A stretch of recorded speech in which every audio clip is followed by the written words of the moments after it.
For decades, Democratic Party strategists have seen Latinos as a kind of sleeping giant, ready to rise up, flex their political muscle, and turn Republican states like Texas and Arizona Democratic. There are millions of Latino voters. This year we know will be the second largest voting bloc behind non-Hispanic white voters. So there are millions of Latino voters who do vote.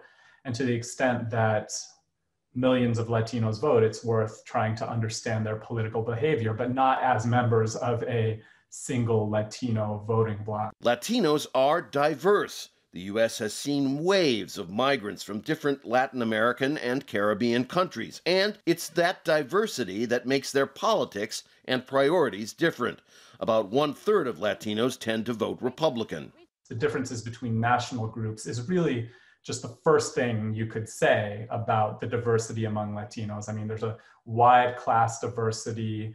There's some highlight their religious backgrounds as the main driver of their politics. Trump's appeal to Latino voters tends to focus on the thriving pre-pandemic economy. I've achieved more for Hispanic Americans in 47 months than Joe Biden has achieved in 47 years. That message resonates with Latinos like Republican activist Anthony Cabasa. I think he's done a phenomenal job. Former Vice President Joe Biden needs Latino votes in swing states like Nevada, Arizona, and Florida. We can't make this. We can't do it without you all. His argument centers on Trump's mishandling of the COVID-19 pandemic and the high Latino death toll. That's 40,000 Latinos nationwide.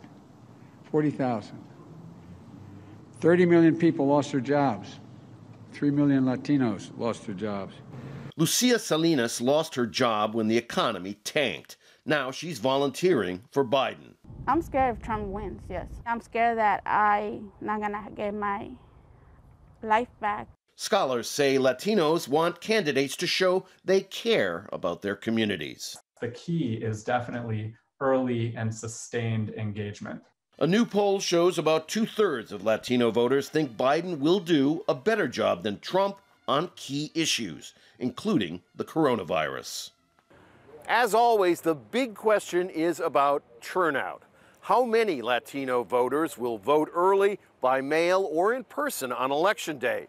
The answer to that question could determine who wins the battle for the White House.